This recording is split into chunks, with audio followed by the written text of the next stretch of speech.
deuxième califat de l'histoire de l'islam, et c'était aussi l'un des plus grands États que l'histoire ait connu, car les Omeyyades ont été les premiers à prendre le pouvoir dans cet État, et il s'est étendu entre les années 662-750 après Jésus-Christ, et la capitale était dans la ville de Damas, au Levant. L'État omeyyade a connu une grande expansion sous le règne du calife omeyyade Hicham ibn Abd al-Malik, car il s'étendait à cette époque à la périphérie de la Chine et au sud de la France par l'ouest, mais après la mort du roi Hicham, le califat a commencé à passer aux enfants et petits-enfants, et ce fut la première étape du déclin de l'État omeyyade. Le début de la décadence a été l'arrêt des conquêtes islamiques et l'État omeyyade souffrait de conflits internes, car celui qui a pris le pouvoir après Hicham ibn Abd al-Malik était son fils Al-Walid, qui était un jeune homme qui n'était pas suffisamment bien informé, mais voulait plutôt vivre sa vie et passer sa jeunesse, ce qui a conduit au début de la chute de la dynastie des Omeyyades.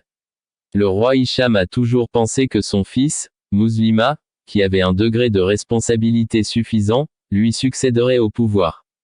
Il est également aguerri, contrairement à Yazid, qui n'a pas pu supporter les dirigeants, et certains ont soutenu cette idée, mais d'autres s'y sont opposés, ce qui a effrayé Hicham bin Abdul Malik de la question de peur que ses enfants ne s'entretuent au nom du pouvoir.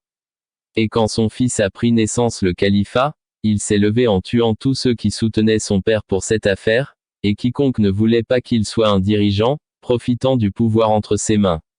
Les révolutions et les conflits internes dans l'État islamique étaient basés sur ce que Al-Walid bin Hicham faisait contre le peuple et contre ceux qui soutenaient son père pour ne pas l'avoir nommé au pouvoir.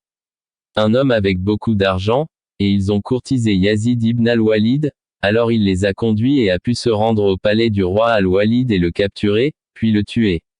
Al-Aziz, alors il a institué un système d'austérité, et il a également rétabli les salaires des soldats à ce qu'ils étaient. Ils étaient avant, car Al-Walid les avait levés et ils sont devenus des sommes très importantes. La dynastie omeyyade et son déclin.